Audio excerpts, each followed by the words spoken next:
Hello. What? Hi. I really hate people who put snack foods in their hand. And do that thing? And they shake it around And they pop them in your mouth? like they're shaking dice before a big roll in a game of craps. It's fucking peanuts, dude. You have peanuts in your hand. You don't need to shake them It is a around. peanuts move. It's the originator. It's got to be like the original way people ate peanuts. There's no reason to shake them around. It doesn't do anything. I kind of like that. It's almost like flipping a coin, like gangsters would like flip a coin in the air and catch it. Maybe if it was, it's a similar move. Maybe if it was Chex Mix or something that had a bit of variety to it, and you just wanted to get a random mouthful. Yeah, it's a good point. Of Chex or Pretzel or Bagel. Oh, or the sesame stick, which was the best. Do they have Bagel in Chex Mix? I think so. Oh, no, they have rye chips. Oh, same thing. It's a rye. It's not. Yeah, as far as I'm concerned, it's stale bread. So the Chex Mix doesn't have the sesame stick in it. May as well be crouton. It has the white and the brown Chex. It has the little itty bitty pretzels, sometimes pretzel rods, peanuts, and maybe I'm thinking the Ghirardelli snack mix. Is that what it's called? That's chocolate. Oh, yeah. Do you know what I'm talking about? It's a shiny bag, and it has like a red thing with gold, maybe, and it's like it's not Ghirardelli. You're right, because that's chocolate. Or wait, is that...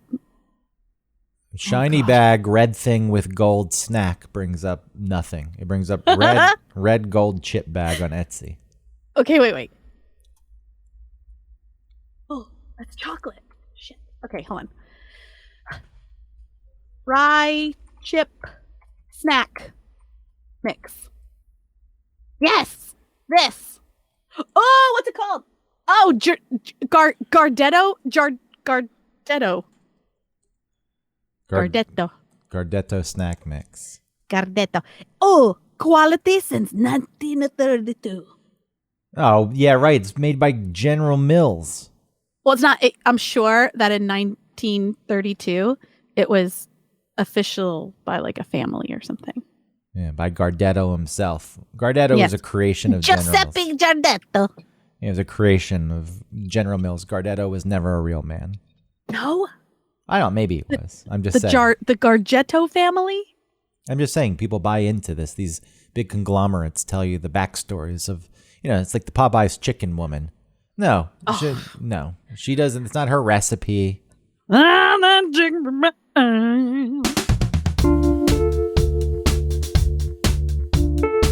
Welcome to One Topic, where we stick to one topic. My name is Autumn Fisher. My name is Greg Russ, and I would like to let the listening audience know that I saved you this week from a full episode on cicadas. We're not going to talk about cicadas for the entire hour? When I was asking Autumn what this week's topic should be, she said cicadas, and she sent an audio recording of the cicadas, because I know they're insane right now in Maryland. You're right in the thick of it. Yes, they're out. It's been so interesting, because at first, well, okay, wait. So hold on. I want to get into it, but you're going to pull up the recording. Is that what you're going to do? No, I just want to talk about everything I know about them. Oh, okay. Well, so I thought I can't speak to cicadas. I could do some research. We could do a whole show on cicadas, but I also don't really feel like doing that. And it made me think, though, because you are very into cicadas right now. Mm-hmm. Like they're dominating your headspace. They are. You're sending, again, recordings of them. You're telling me the numbers that they're... It's incredible. You're drawing pictures of them. It's true. You're creating cicada artwork where the cicada says "sup." I'll post it on our Facebook page. So I thought today's topic could be, how did I phrase it? Let me look up my text to you. Exactly. I said the topic could be new topics. Sorry, go ahead. You do it. Jinx. New topics we suddenly find interesting, which dominate our lives for a short while. Because throughout life, there are things, and you have kids, and this happens a lot with kids, I assume. Sure. But there are things that pop into your life. You get really into them for a little bit. Sometimes they linger around, or other times it's it. It's there. You do a lot of research. You spend a lot of your time studying it, learning more about it, and then it's done. It's gone. And yeah, a lot of times it's against your will when it comes to the kids. You're like, why do I know so much about Paw Patrol? well, even like you are being, yes, it's against your will. You're being forced to learn about certain things, your kids' interests. Yeah. But even kids, they're very fickle. It's like, I'm into this. And then, 3 months later, you think that your kid is into something and you buy them a toy. I think maybe as a parent, you're more in tune with this, but as an auxiliary family member or a friend, you're like, hey, I know you're really into this. I brought you the latest Paw Patrol toy. And they just don't give a shit anymore. Oh, it's true. Like, it used to be Hatchimals. Hatchimals are done. It used to be LOL dolls. LOL dolls are done. So what you want to do is after Christmas, you want to go and buy toys and things for your kids for next year when things are on sale. But it's just a roll of the dice whether they're still going to be into that thing or not. And I assume, well, what's wrong with Hatchimals? Nothing's wrong with Hatchimals. You just like, maybe a new crop of kids are still into it, like discover it and then also move through it. But I mean, right now, it used to be all about, opening the eggs, looking at them, putting them together. I don't know, just like playing with them. What changed? What changes? Some of these YouTube videos says this isn't cool anymore. No, well, Ellie was into them, and now she doesn't really watch YouTube videos about kids playing with toys anymore. She mostly watches people play video games. Like those people screaming constantly. Anybody who has kids that watch YouTube, and then what they watch are people playing games, like adult people who act like children playing video games, like playing Roblox or whatever. And they're screaming constantly. I hate it. I always think about the person who has the YouTube fame, but most of their viewers are kids. I guess when the check comes, you don't give a shit. Yeah. Who cares? But if you're in it for fame and not just money, it's like, how does it feel to be famous amongst children? Well, and their demographic may be tough to gauge because if Ellie watches those people, you can't find them on kids' YouTube. You can only find them on adult YouTube or like whatever, my username. What they think is like a 38-year-old woman is watching their show. What was the other one that she liked? Funny. Funneh. Funneh. It's her and all of her siblings. And they all have different color hair. And they're the best ones. They don't do a ton of screaming. They're kind of funny. They don't really put their faces on the screen. Yeah, you don't see their faces that often. But a lot of those other ones, like the screaming ones, usually have them in the corner. And like they're either like a cool guy or they're like a gamer girl. It's like, oh my God, I can't believe we got the diamond. Like that. And I want to shoot myself. I don't like when the people put themselves in the corner and then they do the things like the snap zoom when something happens and they zoom in quickly to themselves in the back. Or like a camera shake. Like, whoa! So hopefully she'll be, out of that phase soon. Who knows what's next on the list for her. But I'm surprised that those video game videos have lasted this long, the YouTube videos, as an interest. But getting to us and away from kids, I was just using kids as an example because, you see it play out quite often in kids. The world's new. There are a lot of things they had no idea existed. Knowledge is thrown at them and they think, oh, wow, that's real. That's a thing. And then, of course, it makes sense that they get into something and then something else comes along and distracts them. But you now. Yeah. Well, what are you going to say? Well, I was going to say before they become, more sentient or whatever, it does, your brain space is taken over with like the color of their poop, like how much you're feeding them, what they can eat. Like I did baby-led weaning, which is you don't feed them baby food, you feed them real food, but you have to make sure it's like food that they can digest. And then people are worried that they can't, like you start getting into this community of baby-led weaning. I joined a Facebook group. People ask questions on there. What does a baby-led weaner do for? I don't know if they're called wieners, but What do you do for lunches? What do you make for breakfasts? Like getting tips and ideas. And so that kind of stuff does take over your brain for a while. And then all of a sudden you're just like not worried about that anymore. And it's gone. Baby lead wiener. Yeah. I was a wiener. I was a baby led BLWer. Well, you're into the cicadas. That's what spawned this whole thing.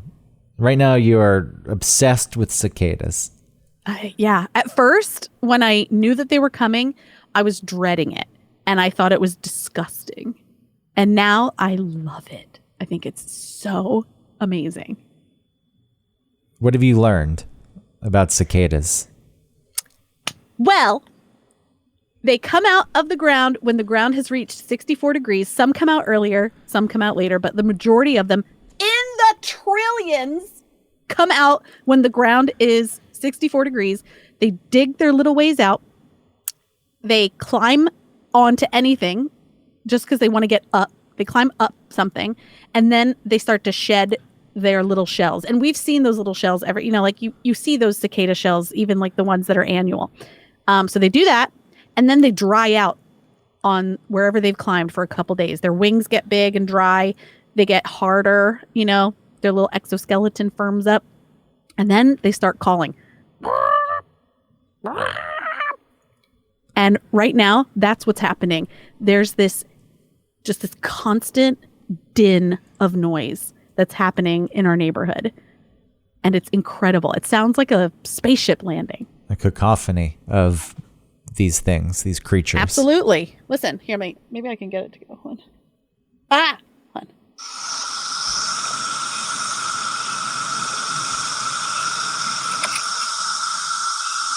Yep, that's Summer on Overdrive.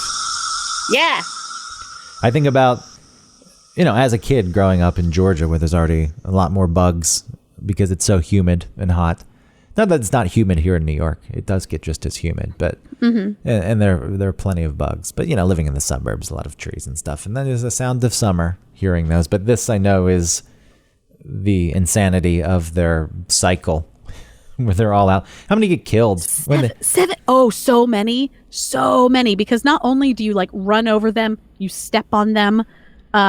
A lot of them are come out of their shells and they get stuck in their shells, or their wings aren't formed properly and so they can't fly. Birds. There's a lot of problems. Birds eat them.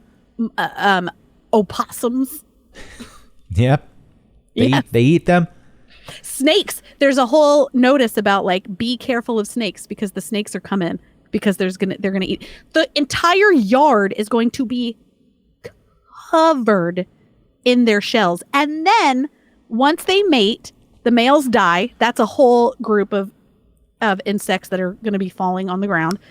And then the females dig these little holes with their butt and then deposit these little eggs in the young tree limbs, like tree branches.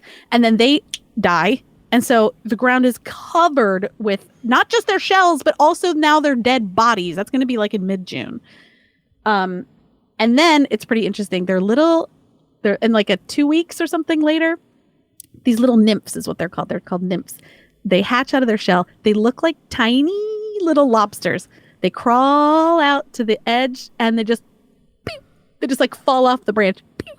And then they instinctually dig down and they live there in the ground for 17 years.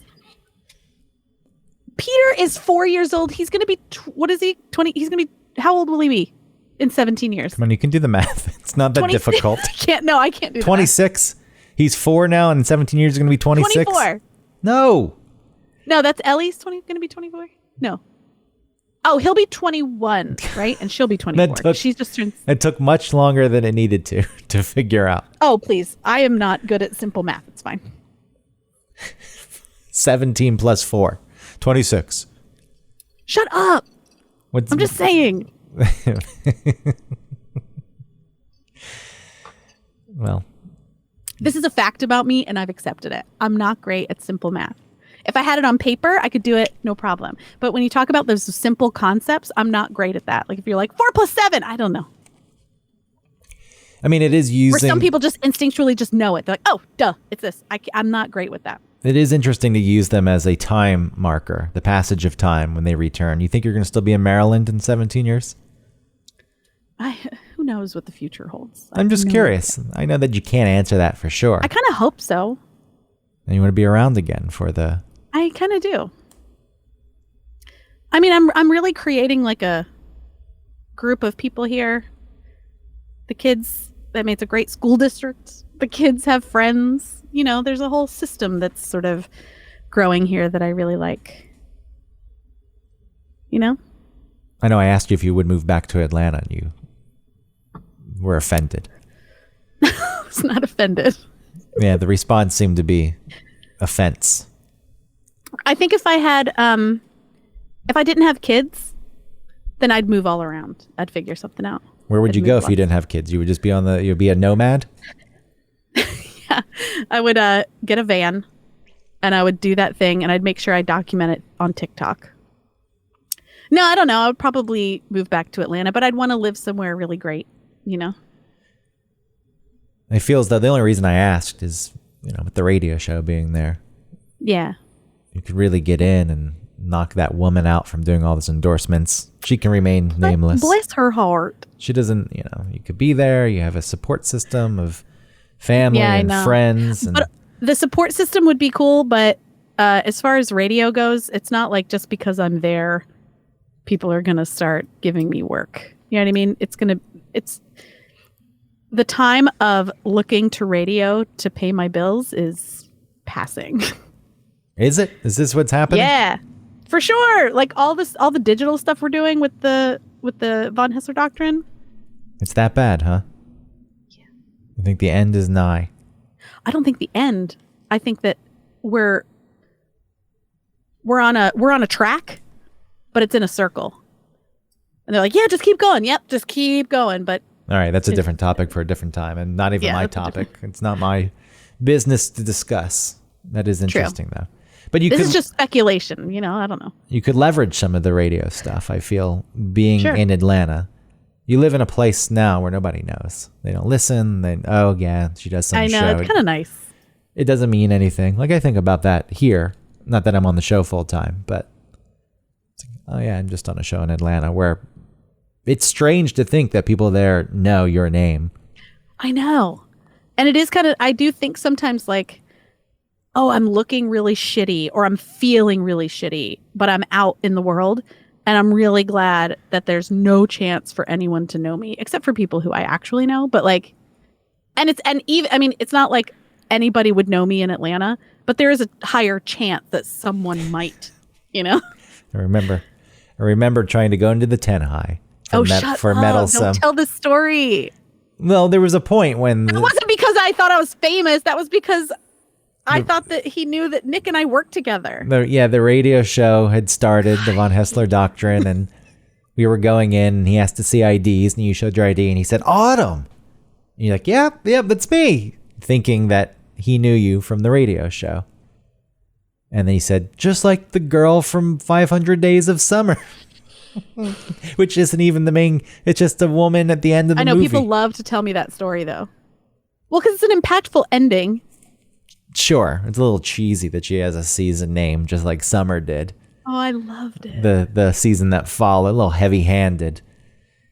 That's fine. Listen, the whole movie is a little heavy-handed. Okay, so anyway. Next time the Cicadas come out, hopefully you'll have your shit together. That's if you're using it as a marker. Your children will be adults the next time the cicada. Then maybe you have two more cicada cycles in your life before you're dead. 3. Probably 3. Maybe 2. Possibly. Maybe 2. I don't think 3. Could be 3. We don't know the way it goes. You think so? So you're really into the cicadas right now. Getting back to the... Fascinated. I can't believe that they're just under the ground. They live off of tree sap, and then they just know 17 years later. How do they know? What kind of animal instinctual magic is that?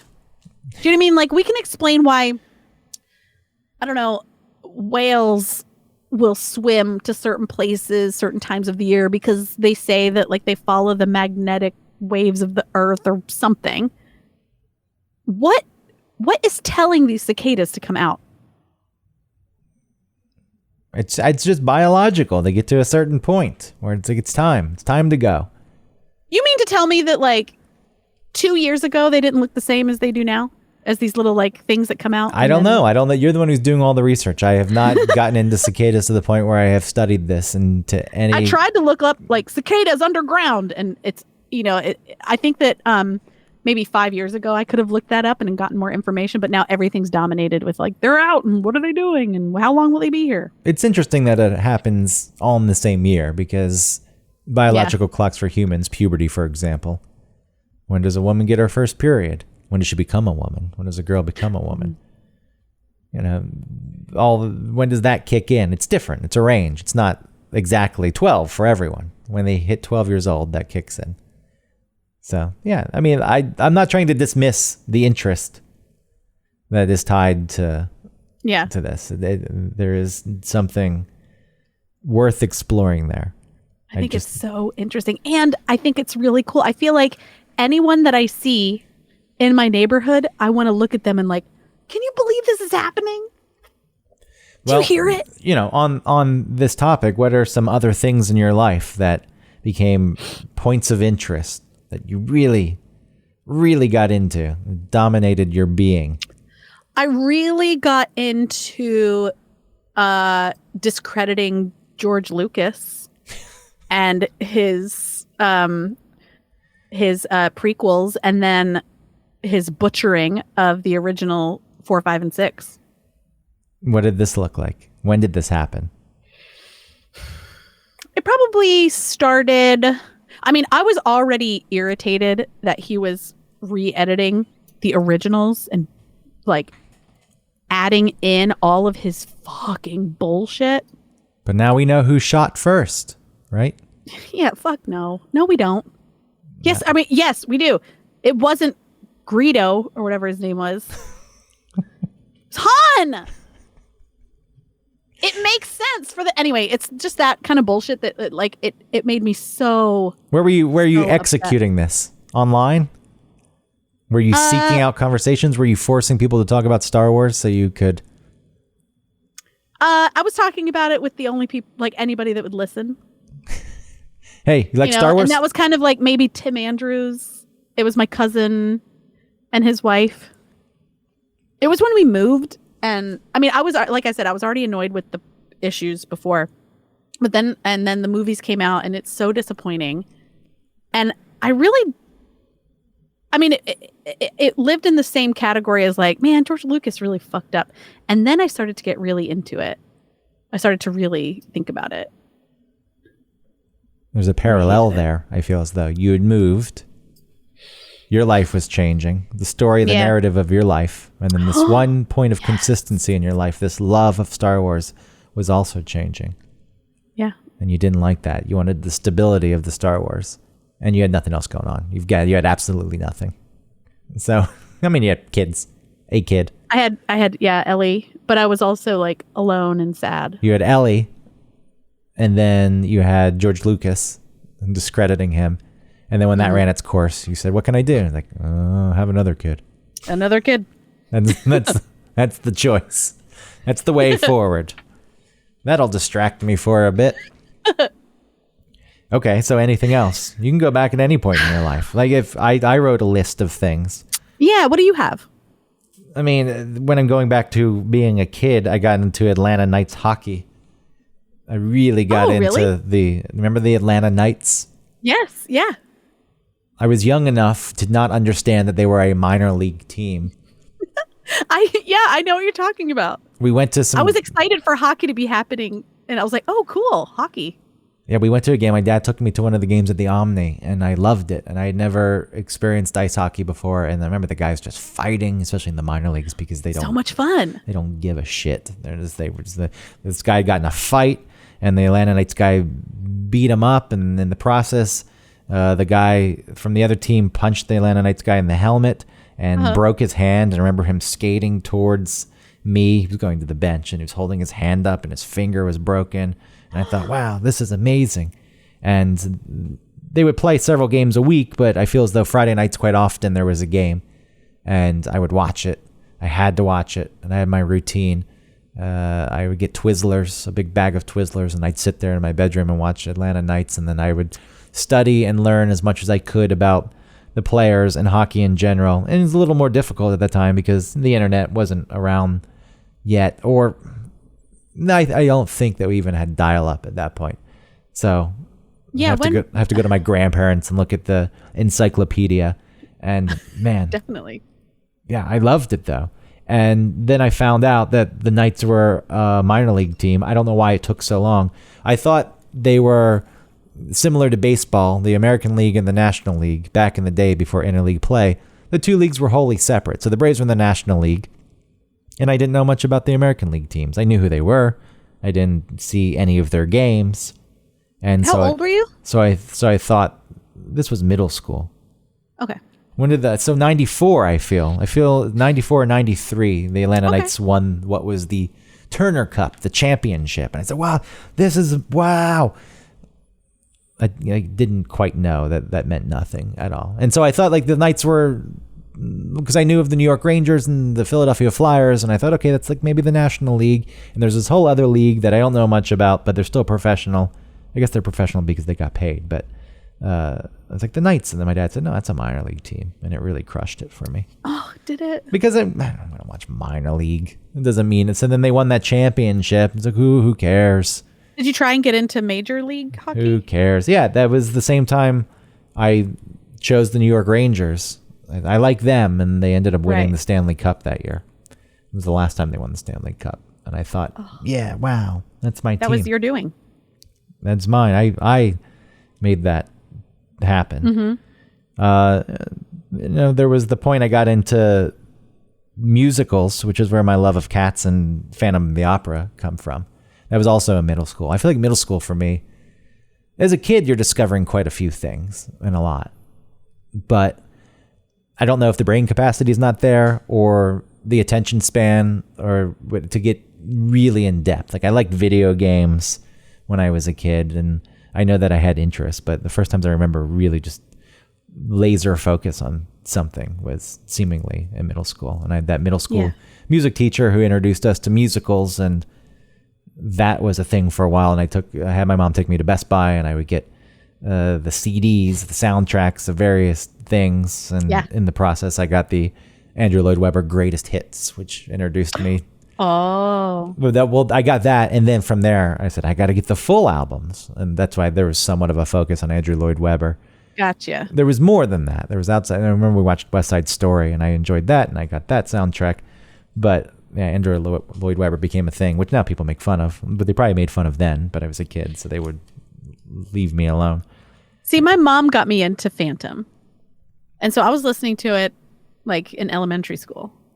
Did your mom ever seen Phantom? Yeah. So the Phantom came to the Fox Theater, and I was so excited. We were all going to go, and then I got chicken pox, and I couldn't go, and I was Did they go without devastated. You? Yes.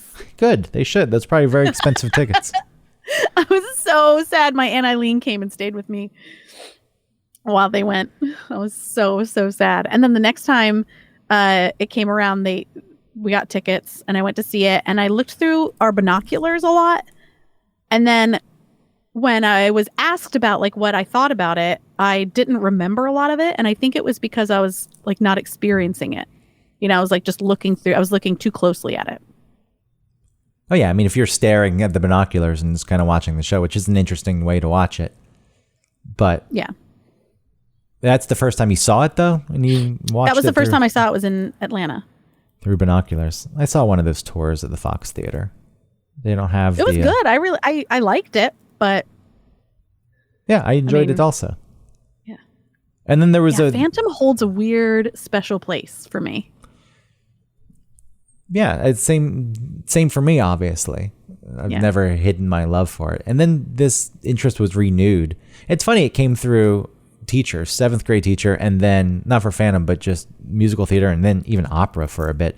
There just wasn't much opera happening.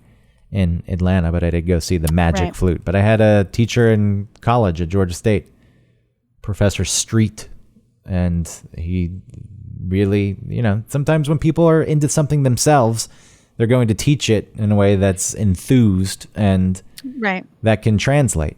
Maybe some people think, what a loser, what a dork, this guy's into this stuff. But there was already, the seed had been planted, and I already liked musical theater. So that was nice to have. Did you actually like Cats, though? You actually liked it? Or did you think this is weird and it's fun? We've talked about Cats so much, even when the movie came out. I told you I didn't actually see Cats. Mm-hmm. I knew the music, and for the longest time, I enjoyed just knowing the music and not having ever seen the show. I enjoyed you knowing music as well. Outside of the PBS, it wasn't the PBS special, but PBS would show that Cats movie. Yes, like during the telethons. Yeah, so Oh my God. I'd seen it there, but I didn't see Cats on stage until a few years ago, 2019 maybe it was 2018, and yes, I loved it because I get that it's ridiculous. I was disappointed the first time I saw it because I was like, listen, Andrew Lloyd Webber, I'm in, I'm gonna enjoy it, and then I was like, wait, they're just introducing themselves constantly. Well, I wanted the romance, that I thought was going to be, and like Jesus Christ Superstar, all of that. Like I wanted. It doesn't have your traditional arc. It doesn't have your traditional story arc, and it doesn't. That's okay. It's just I enjoy Cats through you more than I enjoy Cats by myself. Well, I'm glad that I can provide that to you. It is interesting though. At the time when I first got into this in 7th grade, you had people I go to school with, and got the Adam Sandler CDs, and I like those too. That's right up your alley in middle school. Not just yours, anyone's. Any middle schooler's going to like the Adam Sandler. They're so dumb. If you think about the stuff that we listen to like that, with like that goat or something. Yeah, the talking goat. So stupid. They were pretty ridiculous. They had all-star casts and all of Adam Sandler's friends. But there were other people. David Spade was on there, and there were other big names. I'm sure that, what's the guy who died? Chris, he's on there. No, I don't think so. Yeah, I think it was after he died. No, he was on some of those. Yeah? Yeah, he did a voice. Well, if you want to talk about that kind of thing, I was really into that. I don't remember all of them now, but I feel like I could recite every bit on one of those CDs. Oh, and like his little parody songs, I loved. Keep talking. I'm just trying to see if Chris Farley was. I don't think he was. It was before he died, though. I feel like I feel as though he had to have a spot on there. They're All Gonna Laugh at You is the debut Adam Sandler album. These things wouldn't exist these days. Comedy albums. No. Can you imagine? No. Piece of shit car. Yeah, they were pretty ridiculous. ridiculous. Got a piece of shit car. But I am buying Broadway albums, and people are getting Adam Sandler, or they're getting the new Green Day Insomniac, which would funny too. Some people think Green Day is so dumb, or not dumb. Well, dumb and done. I meant to say done, but people would say dumb also. They're done. They're finished.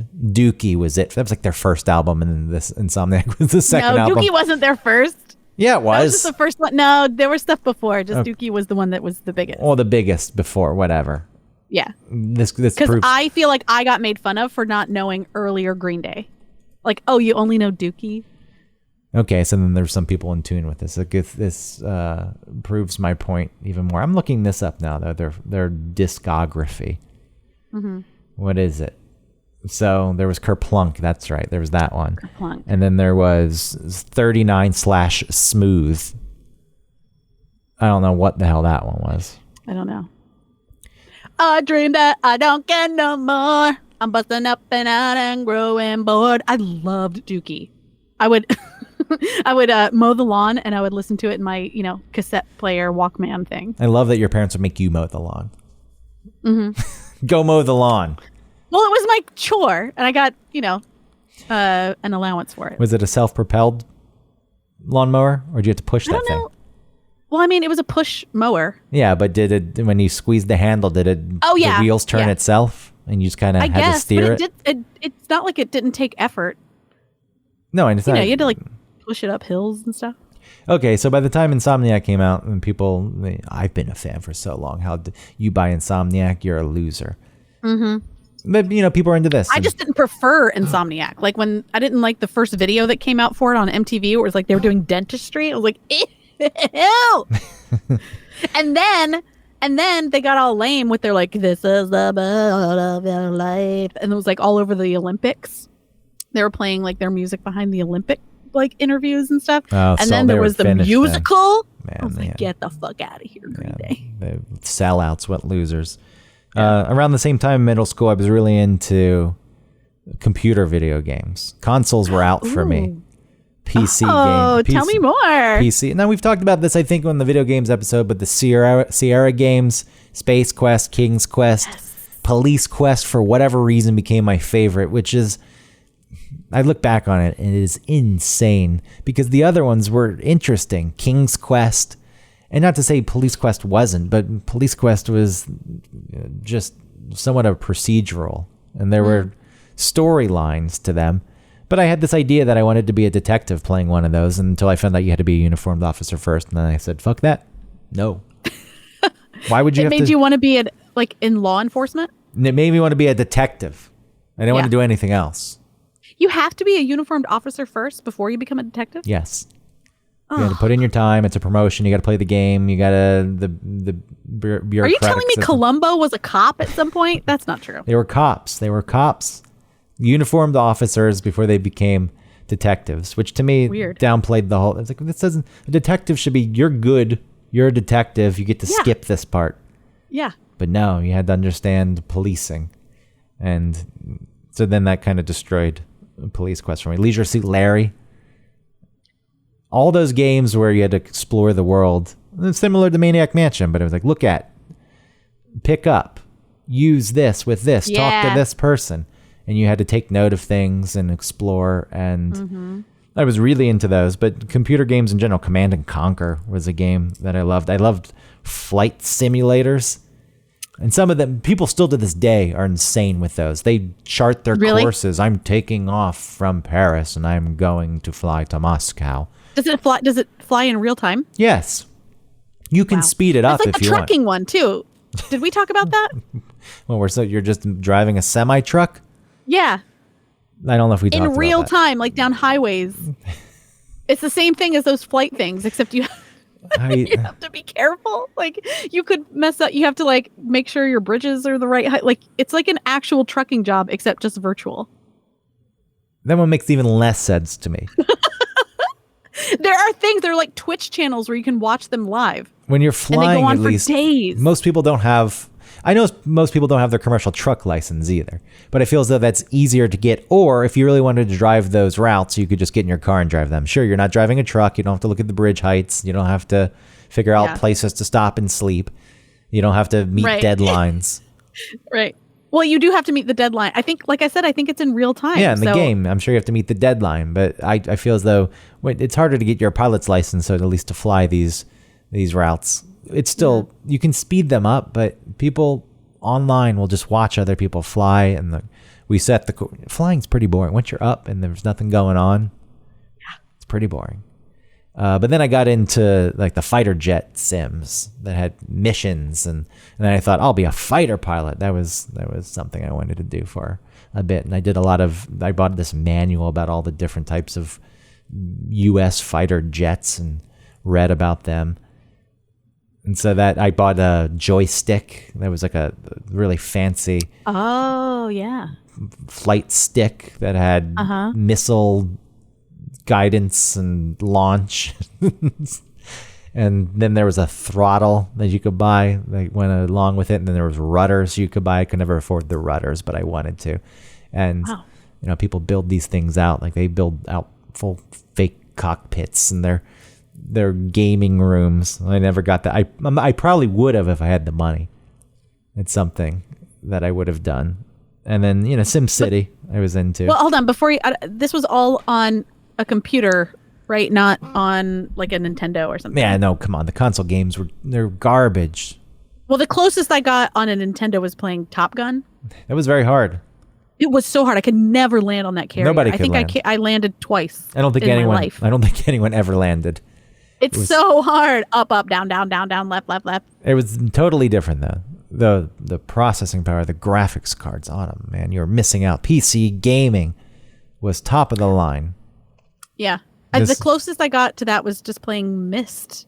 And then on like SimCity and things on my cousin's computers. Because I didn't have a computer for a really long time. SimCity was, as I was saying, it was another one I was into. And I love the arcologies. I love building the city. Remember the arcologies? They were the giant structures that housed like 50,000 people. But that was that in the original or was that SimCity 2000 later? Is the one I really got into. The one I was raised on was the one before that. And then I think my cousins got the upgrade and I was like, whoa, it's amazing.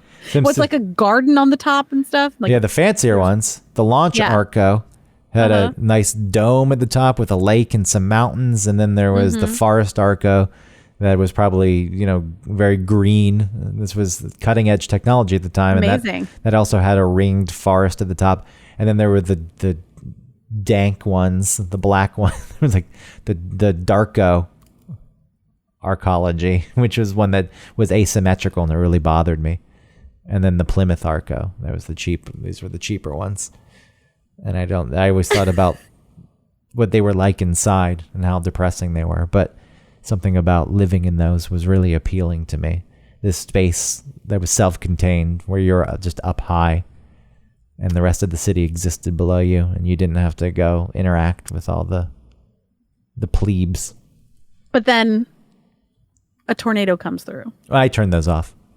Oh, what? I was in fun. I really couldn't stand. What about fires and stuff? Did you turn that off too? I turned it all off. I didn't want to fund the fire departments and stuff. I wanted people to have their baseball stadiums and where the llamas could play. Yep. Did you get into the roller coaster one at all? Yeah, Roller Coaster Tycoon. Yeah. Barf I wasn't everywhere. very good at it. I mostly was preoccupied with like keeping the vendors and stuff happy. Like I felt like it wasn't enough about the roller coasters for me. It was more about like the park management. So it didn't like appeal to me as much. Yeah, when people weren't happy. Yeah. And outside of the vendors, but even when your guests weren't happy, I would just spend all my whole budget on fireworks and launch those off so they would leave happy. Like, oh, cool. Interesting. Fireworks. Yeah. So there was a period where I really got into computer games. And that dominated my head. And then I feel as though for a while after that, there wasn't much until...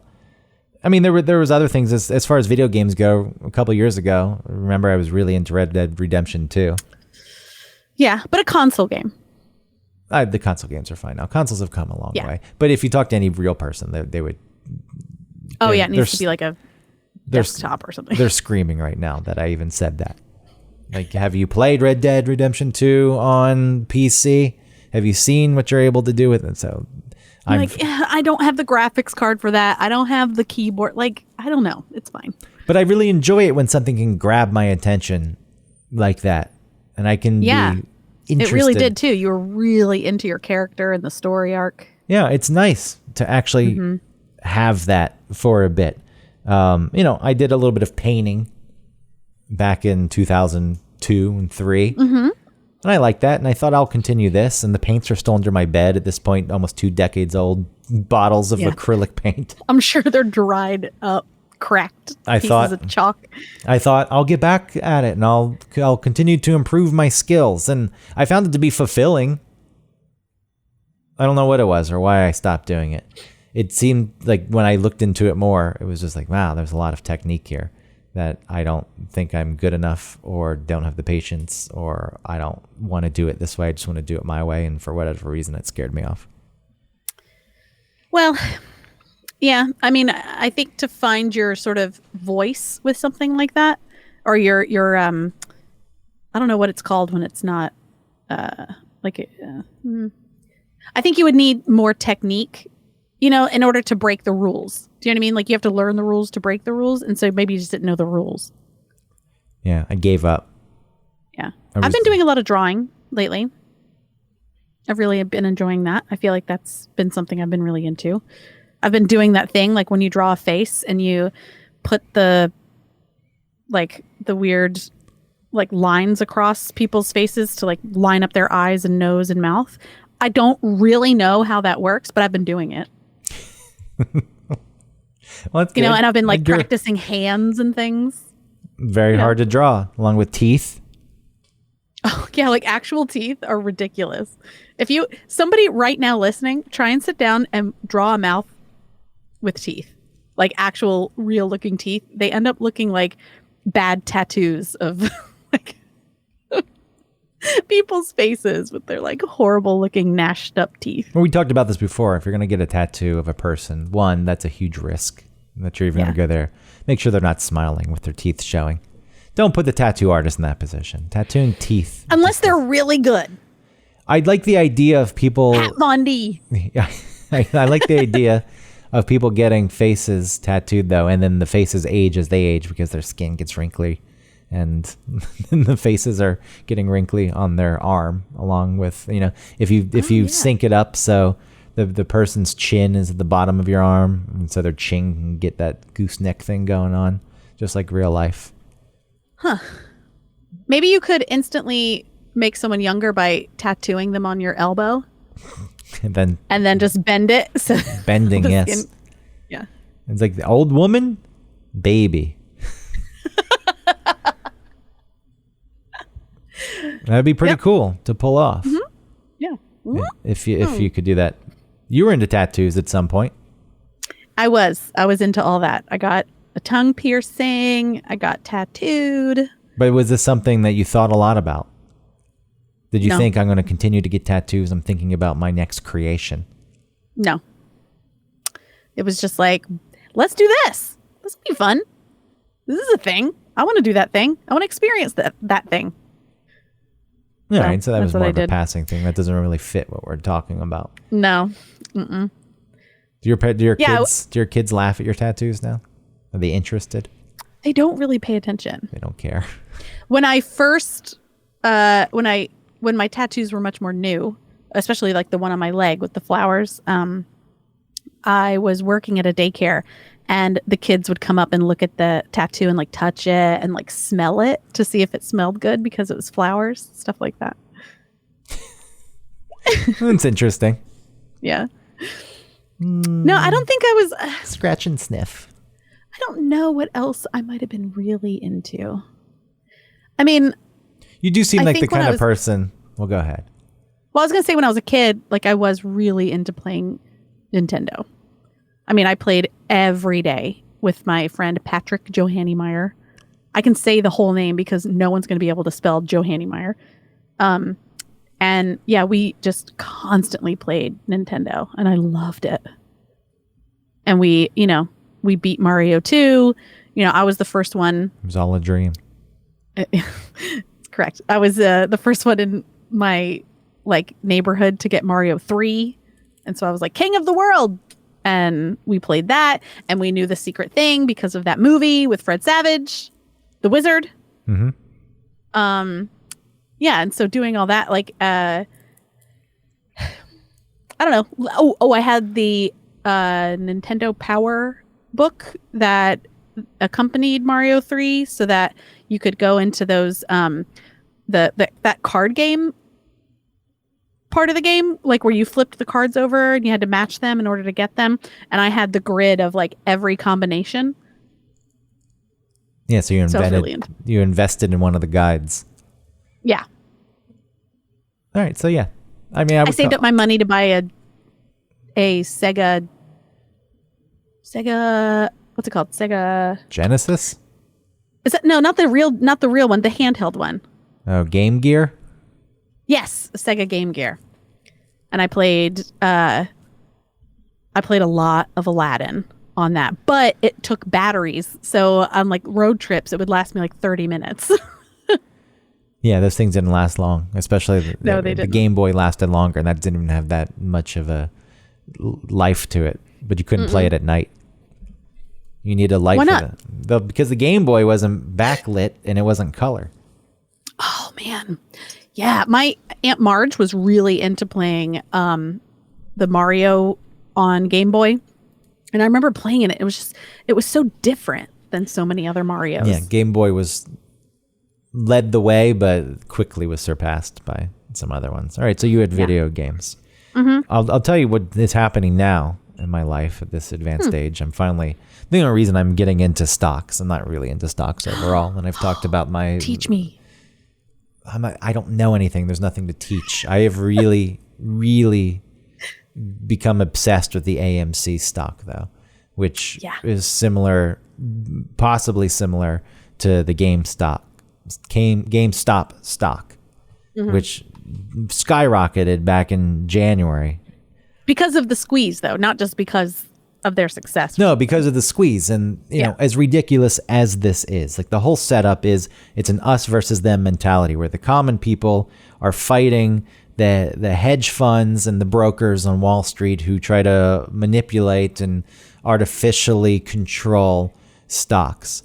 And GameStop, and, you know, there are people who really understand stock. And I'm going to explain it from what I know, and I am well aware that I have a long way to go in fully understanding what is going on. But there are some stocks that hedge funds bet against. They want the stock to drop. They want the companies to fail, to an extent at least. And I guess some of this is rooted in the way the stock market here works. And I'll keep it quick so we don't spend too much time on this. But in other countries, when you buy a stock, you buy the stock. You give money, you get the stock at the same time. It's like an exchange. Like you go to the store, you buy something. Immediately, you get the good that you're purchasing. Here in the United States, apparently days can go by. So what happens is you buy a stock. Everything goes through a brokerage firm. You buy the stock. They give you a placeholder stock. It counts. It's real as far as if you want to sell it. You can sell it immediately. You can sell it 2 hours later, even if you don't have the real stock. But this creates a stock that's not real at the time. So you pay, let's say, $15 for a stock. So you buy a piece of a stock for AMC. The hedge funds want that stock to go down because they can wait several days till they actually give you the real stock. They don't have to give you the real stock again right away. They give you fake stock. A few days go by, then they have to give you the real stock. If the price drops to $12, they pay $12 for that stock. They give you the actual stock. You've paid them $15. They make $3. Okay. You see the way that works? Yeah. They make money because you paid a price and the stock dropped after you bought it, and then they can make profit off of that when they finally give you the stock. So what people are doing right now is trying to keep that from happening. They are pushing the prices of stocks up. And stocks like AMC or GameStop are stocks that are, you know, for companies that people tend to enjoy.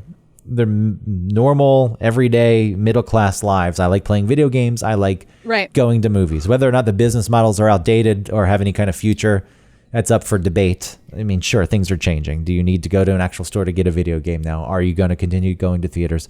Who knows? But people got sick of these stocks being under attack by these hedge funds. And these hedge funds, you know, also tied in to, you know, there's a bad taste in people's mouths from 2008 when people bet against mortgages and everything. A lot of people lost their shit, but some people got really fucking rich off of it. Yes. And so it does feel like this battle going on right now. I've kind of realized how rigged the stock market really is. You can invest in a company and think that company, I think, will do well, and maybe it will, maybe make some money, but all of it is so manipulated. But I feel like I'm part of this weird movement right now. And a lot of these people that are on the side of buying AMC stock, the comic people, they're also insufferable. Like they are. There's all this strange terminology that goes with it, and everyone refers to themselves as apes. Yeah, I've read some of that, and I didn't understand the jargon. Well, so the apes is Planet of the Apes, something like sign language. So they're like rising up. Well, one of the apes in the most recent ones says in American Sign Language that, apes are stronger when they stick together. Oh. And then, things like diamond. Oh, okay. Because when you look on Reddit and you look up like AMC stock, there's a lot of weird, like you said, like verbiage around it. And then somebody was like, oh, I put all this money in and nothing's happening. And they're like, stay strong, brother. Yeah, diamond hands. You have to have diamond hands. Diamond hands is the person who doesn't sell. And Oh, okay. the brokers and the hedge funds are still trying to scare people into selling stocks. They can drive the price lower, and if some people see that their money's going away, they may panic and sell. And when you sell, it gives them an opportunity to get their stock back, to buy more stock. At some point, they have to buy the stock because they have to disperse the stock that they have sold. And there's limited stock on the market also. And if you sell, that gives them more access and makes things easier for them. You have to hold on to it. Paper hands is a person who sells, who gets scared or doesn't hold on to the stock that long. Okay. And yeah, so I've invested $2,000 at this point into it. I don't know if it's going to go anywhere. I don't know if it's going to shoot up like GameStop. It may not. People are on top of it. I wanna invest in it just because of that, looking back at that GameStop thing. Like, man, but if I was in on that. Yeah, it's easy to say for anything. There was some biology stock that shot up the other day because they had a successful trial with Alzheimer's disease medications or treatments, and it's fourfold, fivefold. I don't know what it was. The price really. It's easy to look back and say, man, if I were in on that. And GameStop, I think, caught people off guard. AMC, it does seem as though it could happen, but also you're not going to catch people off guard like you did the first time. So the battle that rages on. The truth is with AMC, its stock after COVID, it was around $2 a share, and it probably should be around $2 a share if you're really working on the valuation of the company. But it's up to, it closed at 12 something, but it got up to like 15. They've already squeezed it up, but is it going to skyrocket? Is it going to really shoot? Yeah. To the moon. I don't know. Yeah. But there are this people, is what you're into right now. Yeah, but because of this, also that's gotten me into Reddit. And Reddit's really interesting. Reddit is the place I go for any actual advice I need on something. I would read Reddit, and I would search things and read what people were writing about it. And you have to remember that these people are just like you. They're just putting their opinions out there, and you can't just take it all as the end all be all. But with Reddit, I would read it, but now I'm active and I'm posting. And oh, you are? Well, one of the AMC. What's your username? The AMC stock, like live feed. You couldn't post it unless you had a certain amount of karma. Oh. Because they were trying to stop spammers and new people from coming in and stirring shit up. And wow. So. And I know you hate Reddit. Well, I know you like it, but I also know you have an iffy relationship with it. It's a big problem in your marriage. I know. Oh, well. So. Reddit wasn't the problem.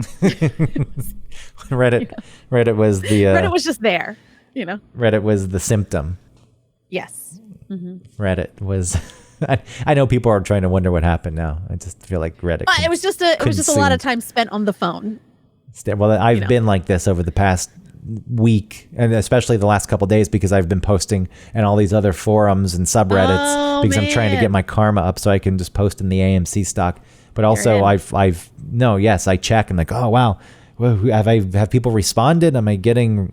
I've been like writing relationship advice to 20-year-olds. I was like, hey, wow, really? I didn't seek it out, but I was like on the main page, and so my comments would be seen. I switched it to newest posts instead of most popular. Right. Because most popular already have shitload of comments, so newest things, and a couple of things where like, my girlfriend's breaking up with me.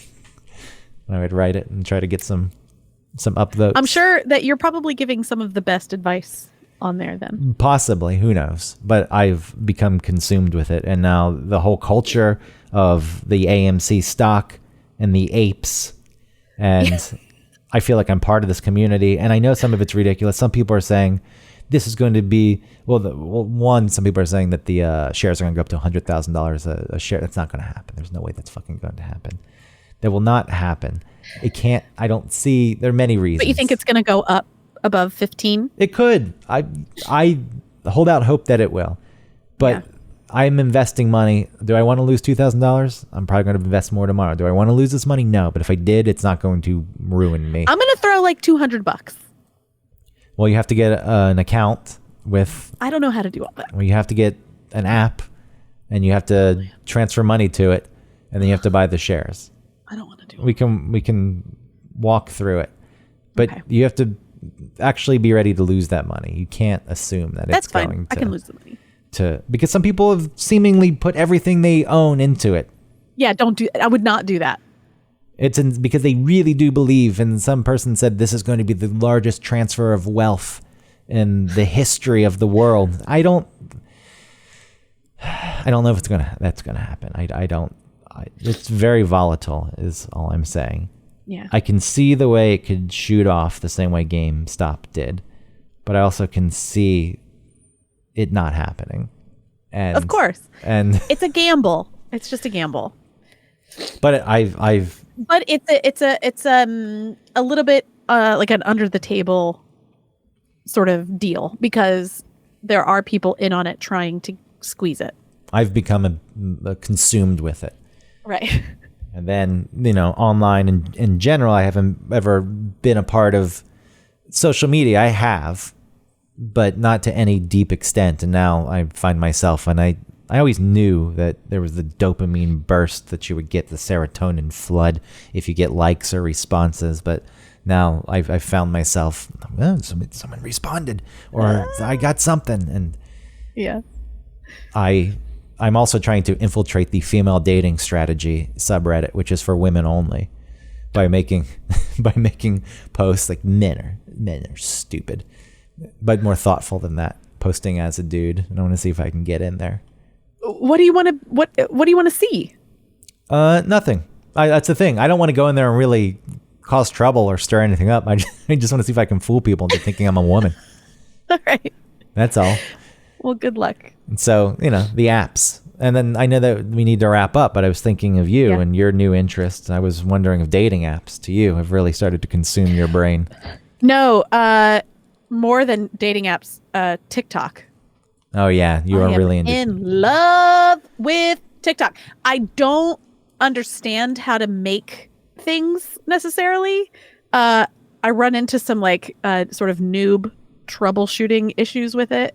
But I love scrolling through TikTok. Oh man, do I love it. You fucking noob.